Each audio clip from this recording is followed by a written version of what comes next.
بسم اللہ الرحمن الرحیم اللہم صلی علی سیدنا و مولانا محمد و آل محمد و صحبہ اجمعین و بارک وسلم علیہ۔ اللہ کی محبت حاصل کرنے کے لیے ہمیں کیا کرنا چاہیے؟ کیونکہ بینگ مسلم ہمارے لیے اس سے بڑی تو کوئی بات نہیں ہو سکتی نا، کہ ہم تو اللہ سے محبت کرتے ہیں، ہر صورت کرتے ہیں، نافرمانیاں اور گستاخیاں بھی کرتے ہیں اور پھر بھی اس سے محبت کرتے ہیں، ہے نا۔ ہمارا دعویٰ تو یہی ہوتا ہے کم از کم، اور زیادہ تر ایسا ہی ہوتا ہے۔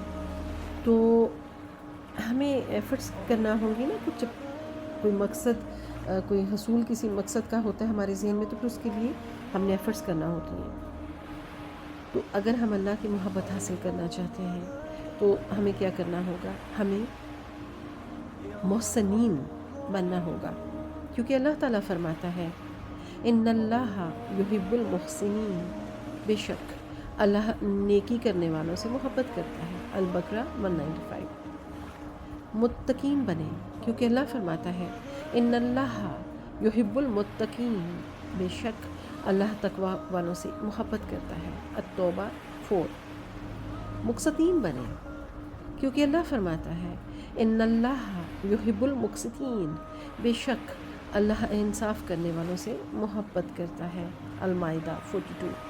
صابرین بنیں، کیونکہ اللہ فرماتا ہے واللہ یحب الصابرین، اور اللہ صبر کرنے والوں سے محبت کرتا ہے۔ آل عمران 146۔ توبہ کرنے والے بنیں، کیوں کہ اللہ فرماتا ہے ان اللہ یحب التوابین، بے شک اللہ بہت توبہ کرنے والوں سے محبت کرتا ہے۔ البقرہ 222۔ پاکیزہ بنیں، متطہرین، کیونکہ اللہ فرماتا ہے وَيُحِبُّ الْمُتَطَهِّرِينَ، اور وہ پاک رہنے والوں سے محبت کرتا ہے۔ البقرہ 222۔ متوکلین بنیں، کیوں کہ اللہ فرماتا ہے ان اللہ یحب المتوکلین، بے شک اللہ توکل کرنے والوں سے محبت کرتا ہے۔ آل عمران 159۔ سنت نبوی کی پیروی کرنے والے بنیں، اللہ تعالیٰ فرماتا ہے قل ان کنتم تحبون اللہ فاتبعونی یحییکم اللہ، کہہ دیجئے اگر تم اللہ سے محبت کرتے ہو تو میری پیروی کرو، اللہ تم سے محبت کرے گا۔ آل عمران 30۔